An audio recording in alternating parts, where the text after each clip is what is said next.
All right, folks, we're back, and it is game number 1 in the winners match, best of 5, and I think this is probably the sickest matchup of the group, if we're going to be completely honest. Spawning in the top right side of Dusk Towers, we've got none other than Root Gaming's Blue Zerg Hydra.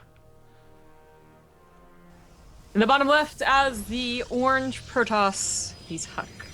And I forgot to set up Mr. Boris Makarov's raffle, so I'm going to go do that really quick. Alright then. So PvZ in the finals, the winner or the loser of this goes on to face Masa. The winner is actually over and done with for quite a while, actually, because we have, of course, all of the rest of the groups to do, which will take about a week or two. So they got a long time to wait and prepare. Now, it's probably in everyone's mind going to be Hydra, just because Hydra does have that, that name attached to him after all. And HuK has also had some trouble recently versus Zerg, but also specifically Hydra. I do believe that was the, not infamous, but should have been, if it was highlighted, changeling block on the Immortals, which was on this map. So cool. Yeah, over here in the tower. Yeah, someone had posted it on Reddit, but for those who missed it, the TLDRs, HuK had like 6 Immortals up on this ledge, and Hydra had used about 3 changelings to block out 3 of them, so they were stuck in range of lurker fire and other things. It was actually really cool. And Zombie Grub, I'm so glad she was casting because I would never have caught that. I wasn't looking. Too hyped up on the fact that the battle was going so crazy. Yeah, it seems so. I mean, the battle was going on, so to actually like mindfully put those changeling downs was something else, basically. And then HuK had looked good up until that point. He had like a fine army, he had understanding, he obviously got to that point, which can be hard against the multitude of all-in Zerg has. After that, the next game just was not great. It broke his spirit, like it broke his Immortals. Yeah. So I don't know if it's gonna be the same thing in this best of 5. I like this this sort of player analysis coming from Scarlet in chat, by the way. It says Hydra actually took 2 games off of Neeb, so she feels really bad for HuK. Ha! Neeb was looking so good in that WCS ladder tournament. Like I can't even express how shocked I was. Not because Neeb's a bad player or anything, but it's the fact that it's not that he won that surprised me. It's that he did it so well. Well, he looked a tier above, I guess. Yeah, like it's this matchup where a lot of people aren't getting it. Like a lot of people don't like Protoss, so there's a lot of complaint. Like let's be honest, HuK is a big balance complainer when it comes to certain issues like Liberators and other things, and that's fine. Everybody is to a degree. But Neeb, we've never even heard 2 cents out of. He just wins. He's just like, whatever, guys. Excuse me, I have to play. Yeah, that's always so cool. Like he's really, I don't know. I don't know much about him. He's of course a young kid, and that's about it. And then he's very confident, and that's it. We know a lot about HuK, obviously. HuK being around the scene since almost the very beginning. Hydra, of course, being around into Brood War is, well, has a lot more experience. And that experience has led him to find that pylon. Haha! Let's be you, HuK. HuK, there was a time, like back when Overgrowth was like the central map of the pool, that guy could hide a map or a pylon from anybody on any map. Wouldn't matter who you were. Fortunately, not today. Yeah. Well, HuK does unfortunately have that name about him, same as Hydra has the name that I'm going to win. HuK has the name that, it's very possible that I'm going to cheese or all in you. As we did witness versus Masa, so it's not like he's changed in the last week. Doesn't mean he's always going to be that way, or that he's always going to cheese you in a best of 5. In fact, Dusk Towers would be the one map where you didn't have to. Reference goes right back to the qualifying match they played against each other, where HuK did play Macro. You had Immortals, you had a lot of units on the field, and it wasn't this big DT all-in Warp Prism scam. Scam? I call it a scam because DTs are bullshit, okay? Out of Partoofs? Yeah, DTs are like a pyramid scheme, okay? I know I can't legally say that phrase, but like, god damn it. How? The other DTs, like, get money based on the kills that their DTs do? He recruits another DT, and if that DT recruits a third DT, then you've lost the game. Oh, God. So this is quite unfortunate. HuK moves out of position thinking that he's all fine and dandy and did not see the lings that are actually going to get a cancel on this Nexus. That's about halfway done, too. That's pretty bad. Good pick off for Hydra, obviously, but even that being said, HuK's probe count's fine right now. I do worry about this fast Spire, however. Yeah, that's pretty scary.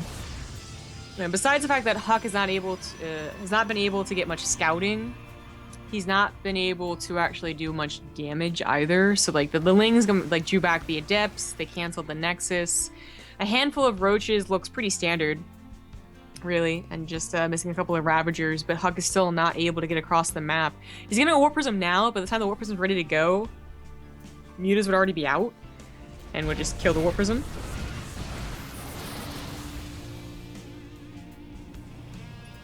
Ling's kind of just tucked away in the back. Don't kill me!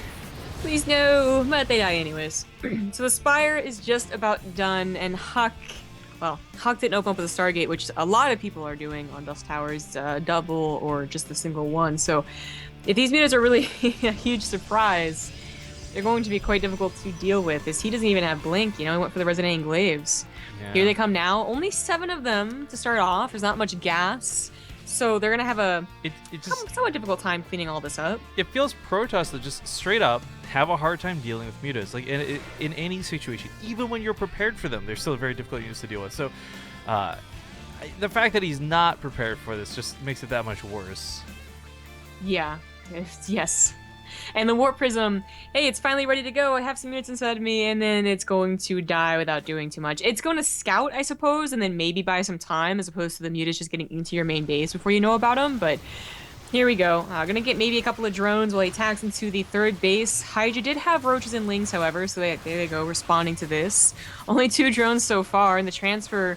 Is the transfer gonna go through? The muta's already on top of it. That's unfortunate. I don't think he's expecting the mutas to be waiting for him on top of this. If the Adepts had killed enough drones underneath this would have actually been a really cool idea, because of the fact that you wouldn't be using these at home anyways. What are you gonna do? Like, you can't shoot up, so might as well get aggressive. Kind of, I guess, that same logic of like when you send Roaches across the map in a ZvZ, you know they're not going to like live forever, but they'll buy you time to get stuff you need at home. So Stargates were started, Phoenixes are on the way, cannons are even coming down. Like, HuK is really not taking this lightly, and it's good, but I just don't know if it'll be good enough. I don't know about that. Like, you really have to have a pretty solid start to face mutas, so to have such a late one is quite bad. And Hydra is going to go for the Stargate, so that's the other problem. Contaminates one of the Stargates as well, so going to delay Phoenix production. That's so annoying that you can't, like... So... I wonder... What? Does Chrono Boost affect the duration? Yeah, I think actually that was in one of Fear Dragon's things. I'm pretty sure it does, but I'm not 100% sure. I'll go check it out sometime. Leave it to science, leave it to the chat, they'll figure it out. So, even though HuK, you had to slap down 2 Stargates because you had to take the muta threat seriously, and Hydra really did get quite a head start on it, he's not actually dedicating to mutas. He stopped making mutas, even though he's still getting in the upgrade, and only at 8, it's not really that scary. He went back into Hydras and Lurkers, and HuK, well, he's going to scout this with the Phoenixes. Phoenixes aren't necessarily all that bad to have against Hydras, just that there are so many and so not many units for HuK. It's going to be tough to get a 4th base, as Hydra is already onto his, saturated the gases as well, and is starting to spread that creep too. Just a single creep tumor is going pretty far. The double robo is going to be nice. I guess that is an important part of this that HuK did identify, keeping an eye on what your opponent's doing tech-wise. Unfortunately, Mothership Core is going to get picked off here, not before getting a couple overcharges, so gets a couple of mutas for his trouble, not too bad, but the Phoenix are across the map and nowhere close to home. Cannons might help a little bit, but not going to be the defense he needs, because all his units have to be on the front lines right now. Oh, presently, this is just not a good way to deal with these lurkers. Yeah, the Lurkers, they're plentiful, they have enough backup. The mutas are going to be destroyed by the Phoenixes. They can't help out too much more, but the Hydra's still there to help out. This is like... The Concave is pretty good for HuK. If he had more Immortals, he'd actually probably just blast through this pretty easily. He doesn't, but only one, and there goes the rest of his army. All the Stalkers, all the Phoenix, no anti-air remaining, GG. Hydra's like that sports movie where you play the first game of the season against the team wearing all black, and they're established as the bad guys for the rest of it. And then HuK's got to go through like the training